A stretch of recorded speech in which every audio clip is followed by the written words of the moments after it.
going on, Jerome? So it is a new day and a new dawn for the Minnesota Vikings. J. McCarthy, Diamond Dallas Turner, turn the page. And, of course, the Vikings had a major transition. Kirk Cousins with the Falcons, Danielle Hunter let go, and he went down to the Texans. So I feel like in the back of people's mind, like that's weighing on the Vikings a little bit too much because, yes, you got Sling and Sam Darnold and you got rookie J.J. McCarthy at the most important position in all team sports. But, again, it's so weird how magically after Kurt left, he's like, oh, well, they let Kirk Cousins go, so they must be bad next year.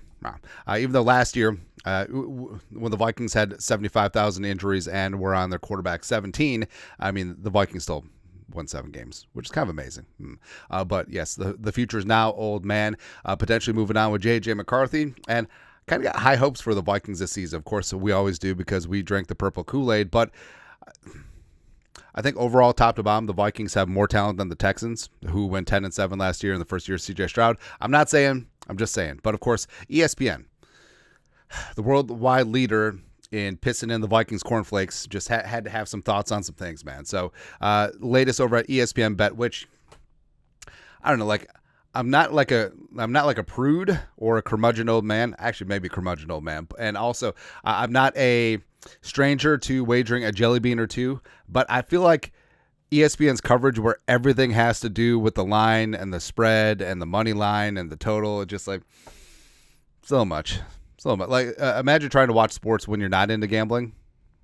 Nah. Anyways, but 2024 NFL bet. Actually, who are those people who just watch a game just for the beauty of sport?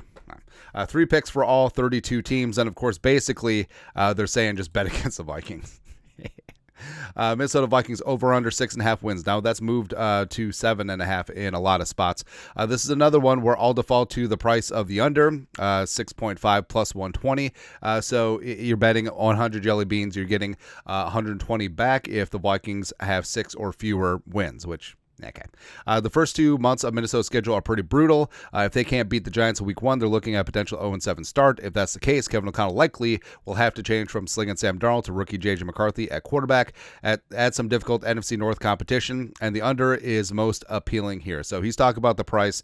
And yeah, the Vikings on paper, on purpose. I mean, that schedule with the Niners, the Texans, the alleged Packers, the Jets, whatever, Lions, sure, Rams, bleh. Yeah, it's where I fully understand that the first 7 games could be a little bit tough. I fully get it. But also, this team's going to surprise a lot of people. Like, everyone's talking about, whoa, they lost Kirk Cousins. For the last 6 years, you were telling us that Kirk Cousins was overpaid, was a blight on this team, and he would never win the big one. But now all of a sudden he's gone, and all of a sudden he turns into a combination of Bob Dylan and Tom Brady.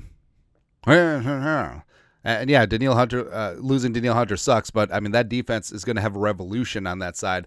I can't wait to see what Florida's going to do. And yeah, these games are tough, but guess what? They have to play the Vikings as well. Let's bring it, baby. That's right.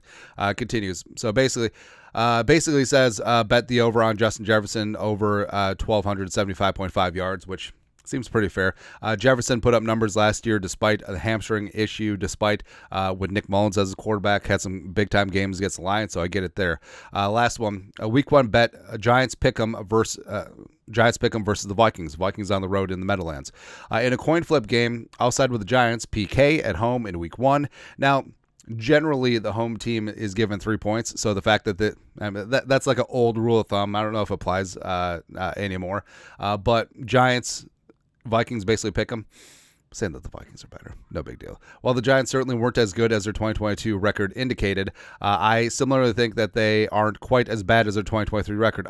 But that doesn't apply to the Vikings, huh? Oh, rare. Daniel Jones should be fully recovered from his ACL injury.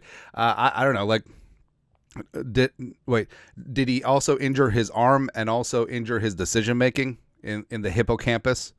Because that's what's bad, not his ACL. Now with Malik Neighbors and a healthier O-line around him, I think you're getting about 1.5 points of value in this spot on the G. Men, please. Yeah. So basically he's saying bet on Giants and bet the under 6.5 wins. And again, I fully understand that this schedule looks daunting at the start of the year, but how many times have you looked at a schedule and things happen Ish happens, man. Teams rise, teams fall. There's an injury here or there. Teams are surprising, teams are disappointing, and then all of a sudden, what looked to be a difficult schedule, ain't so bad. Ain't so bad because right now the Vikings are be like, hey, Niners are gonna be tough, Texans are gonna be tough, Lions are gonna be tough, but every single team, as we saw from the Vikings last year, are just one play away. Now, I'm not saying I'm just being a realist because things do happen. And the rest of it, the Vikings are going through. The Vikings are underdogs in 14 of their 17 games. They're favored by 1 point over the Colts, 1 point over the Titans on the road, and then by 1.5 over the Cardinals. That could completely flip. Like, what if Anthony Richardson looks like an MVP candidate? What if Will Levis rises up? What if Kyler and Marvin Harrison Jr. are the cat's ass, right? Also, it goes the other way. There's going to be some teams through injury or just pure attrition or just pure disappointment. They're just not going to be as good as people project. I'm looking at you, Bears. I'm looking at you, Lions. No big deal. All right. But also, ESPN's Football Power Index, basically their fancy way of saying power rankings. So they put the Vikings at 25, projected at 6.8 wins, which is almost nice. Also, that's over 6.5, by the way. Beep, bop, bop, bop, boop. Only making the playoffs 14.1%. But also, look at the teams that are below them. Commies, Giants, who they play week 1. Titans, who they also play. Broncos, Panthers, Patriots, oh my. Even with a rookie quarterback, just given the weapons on offense and just given the Flores defense, I don't see the Vikings in this tier.